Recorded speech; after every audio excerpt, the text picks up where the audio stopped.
Are the Lakers gearing up for a blockbuster move that could elevate them back into championship contention? Recent whispers suggest that a certain talented shooting guard might be on the Lakers' radar, and this could be the spark we need. With the playoffs around the corner, the urgency to bolster our roster has never been greater. But will this rumored addition address our pressing defensive shortcomings? Join me as we explore the implications of this potential trade and what it means for our beloved Lakers. The Los Angeles Lakers are in a pivotal moment as we approach the summer, and recent reports indicate that they might be eyeing a significant trade target in Anfernee Simons from the Portland Trail Blazers. Now, let's unpack what this could mean for our beloved team. We've all witnessed the struggles this season, especially in that tumultuous stretch where we went just 5-8 in our last 13 games. Sure, the condensed schedule and injury woes played a role, but there's no denying that our defense has been a glaring issue. I mean, how many times can we let a 20-point lead slip away? Just look at that game against the Grizzlies. We had them on the ropes, only to allow them back in the game. It's frustrating to say the least. According to Brett Siegel from Clutch Points, the Lakers are considering adding offensive firepower, and Simons might just fit that bill. He's an explosive player who can shoot the three and create his own shot. But let's be real here. Does he address our defensive shortcomings? That's a question that lingers. With Austin Reeves and Luka Doncic, who both lean more towards offensive capabilities, adding another player without a strong defensive presence could leave us vulnerable. It's interesting to think about Simons' potential role. Would he come off the bench, or would we shake things up and include Reeves in the deal? Honestly, I'm torn on this. Simons has averaged 19.3 points this season with solid shooting numbers, but can he really fit into a system that has to prioritize defense if we want to compete for a championship? The idea of him playing alongside Doncic sounds enticing, but what about the other end of the court? Let's not forget that our center rotation needs serious attention too. Jackson Hayes is heading into free agency, and while he's shown some promise, can we count on him as a full-time starter? The buyout market hasn't been kind to us, and with Maxi Kleber still recovering from surgery, we really need to rethink our front court depth. Are we putting too much pressure on our current guys by chasing after Simons? The thought of Simons sharing the floor with Doncic is intriguing, especially since he's a capable three-point shooter who can complement Luka's playmaking.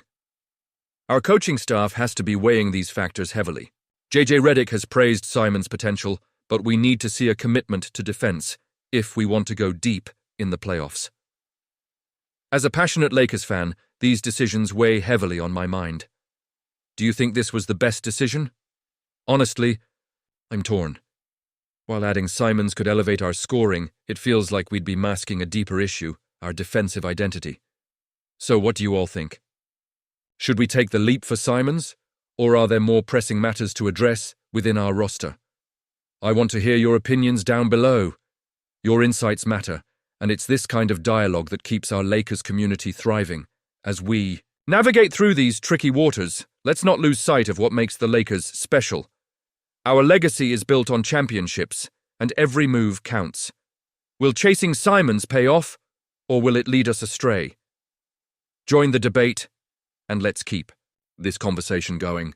The Los Angeles Lakers are gearing up for a pivotal offseason, one that could redefine their trajectory as they aim for championship contention. The buzz around the team is palpable, especially after snagging Luka Doncic in a blockbuster trade. With that kind of star power, you'd think the roster is set, but the reality is quite different. The Lakers are in a transitional state, and while they've shown flashes of brilliance this season, it's clear they need more to be the definitive favorites in the Western Conference. Now let's dive into some free agent options the Lakers could pursue this summer. On the realistic side of things, we have Dennis Schroder. Yes, you heard it right. This is a name that might sound familiar to many of you. Schroder has had 2 previous stints with the Lakers, and let's be honest, his impact during their run to the 2023 Western Conference Finals was significant. He opted for the Toronto Raptors last offseason, a move that raised some eyebrows, especially considering the Lakers went for Gabe Vincent instead. Unfortunately, Vincent hasn't been able to match Schroder's output, and it shows. Schroder is putting up solid numbers this season, averaging 13.2 points and 5.4 assists. Those stats fall right in line with what he delivered in his previous stints with the Lakers. Imagine him coming off the bench providing that spark behind Doncic and Austin Reeves. It could be a perfect fit, and the best part? His market might not be as competitive as one would expect. After bouncing around a bit, he could be looking for stability, and where better to find it than back in Los Angeles? This is a signing that's not only feasible, but could also offer tremendous value for the Lakers. But let's pivot to the other side of the coin, the unrealistic option, Clint Capela. Now, don't get me wrong, Capela is exactly the type of veteran big man the Lakers could use. His ability to protect the rim and rebound effectively is precisely what this team needs, especially after their failed attempt to acquire Mark Williams. However, there's a major catch here. Capela is set to hit free agency, and while he's averaging 8.9 points and 8.5 rebounds, he's not the same player he was a few years back. Still, he's a force in the paint and could be a game changer for the Lakers. Here's the kicker. I can't see LeBron James taking a pay cut to make this happen. Capela is likely going to command a hefty salary, somewhere between $15 to $20 million. The most realistic way for the Lakers to make this work would be through a sign-and-trade deal, but that's easier said than done. The logistics of a sign-and-trade could be a nightmare.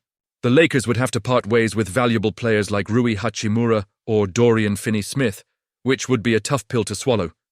And let's be real, the hard cap implications could handcuff the team in ways they wouldn't want. So do you think this was the best decision? Honestly, I'm torn. The potential of bringing in a veteran like Capela is tantalizing, but the restrictions it would impose on the roster make it a risky move. The front office has a delicate balancing act ahead of them. They need to bolster the center position while also ensuring they keep their core intact, especially with the emergence of their young talents. As passionate fans, we have to consider the implications of these choices. The Lakers are at a crossroads. Every decision made this summer will resonate through the upcoming season.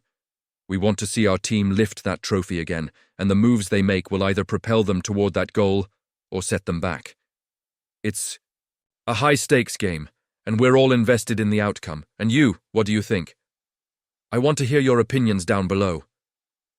Are you in favor of bringing back Schroder, or do you think the Lakers should take a shot at a player like Capela? Despite the risks, let's get the conversation going. If you enjoyed this breakdown and want to stay ahead of the curve with all the latest Lakers news, don't forget to like, share, and subscribe to the channel. We're in this together, and I'll be bringing you updates as they happen. And of course, activate that notification bell to ensure you don't miss a thing. Let's keep the Lakers spirit alive and thriving.